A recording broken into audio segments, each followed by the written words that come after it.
अस्सलाम वालेकुम जनाब, सुनाओ की हाल? ठीक ठाक हो? खैरियत जनाब। यह कलाम जड़ा मैं अपने इंतहाई करीबी दोस्त खादम ने पंजाबी चौरी एहसानुल्ला वड़ैच साहब आफ बहलपुर गुजरात, ये उन्हों की कावश नूं सलाहणयोग मैं अपना कलाम लिखिया। बहुत नाइस और बहुत ही कमाल की जिन्हों ने गायकी की है, तो वो मेरे बड़े करीबी दोस्त ने और उन्हों की वजह है कि मैं भी अज कलाम लिखदा। कीता करम एहसान पंजाबियां ते धुआं याद पुरानी दा फोलिया है। रुली होई जबान नूं ला सीने हक सच दी तकड़ी तोलिया है।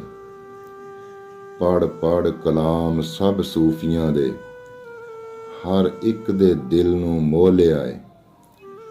ओदे बोल जिया ना बोल कोई सोना रंग पंजाबी विच घोलिया है। पीर फजल ते शरीफ कुंजा वांगू किसे गल तो जरा ना डोलिया है। बुआ आन पंजाबी दा बैलपुरीए एहसान वड़ैच ने खोलिया है। सुते होए पंजाब जगा दिते जदों बोल प्यार दा बोलिया है। सदा वसदा रहे गुजरात साडा जिन्ने खून पंजाबी ते डोलिया है।